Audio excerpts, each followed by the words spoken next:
Effectivement, j'ai assuré la défense de Régis Naï dans le procès qu'il opposait à Didier Arafat. Et le tribunal statuant a rendu la décision de condamnation de Didier Arafat à 12 mois de prison ferme.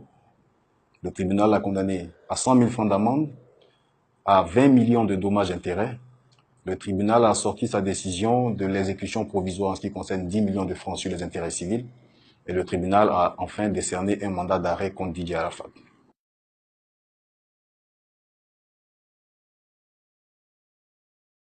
Didier Arafat a été condamné pour coups et blessures volontaires sur la personne de Naï Régis et également pour acte de cybercriminalité, pour avoir diffusé des données qui choquent les mœurs et qui portent atteinte à la dignité humaine.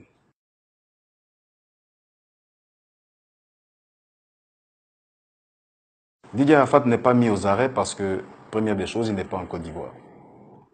Et la deuxième des choses, c'est que Didier Arafat devait comparaître libre parce que c'était une procédure de citation directe.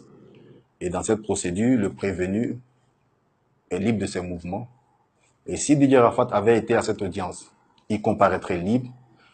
Et au prononcé du jugement, le tribunal aurait certainement décerné mandat de dépôt.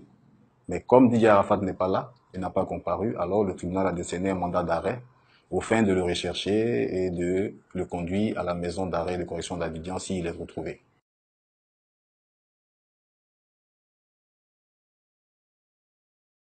Alors pour l'instant, je ne suis pas informé des réactions de Didier Arafat. Je ne suis pas informé des réactions de façon concrète et de façon directe. Mais l'on entend sur les réseaux sociaux que Didier Arafat clame qu'il n'irait pas en prison.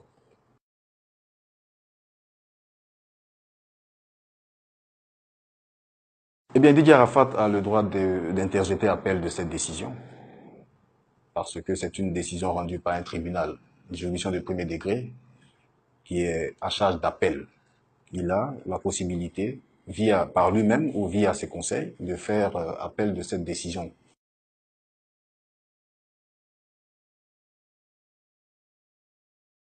Sur la question, j'aimerais faire une précision. Le règlement à l'amiable concerne uniquement les intérêts civils, c'est-à-dire la condamnation au dommage-intérêt de 20 millions.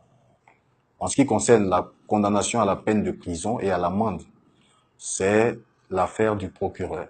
Ce volet de la procédure n'appartient pas aux parties. Les parties ne peuvent transiger que sur les intérêts civils et non sur l'action publique.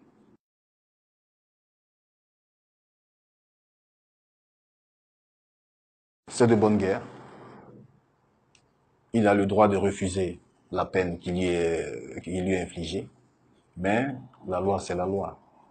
Didier Arafat a à ses trousses un mandat d'arrêt qu'il va falloir exécuter, parce que la procédure qu'il va lancer en cause d'appel n'aura pas pour effet de suspendre le mandat qui a été lancé. Et donc, il faudra que la Cour d'appel statue sur le mandat d'arrêt. Donc, Didier Arafat peut aller en prison.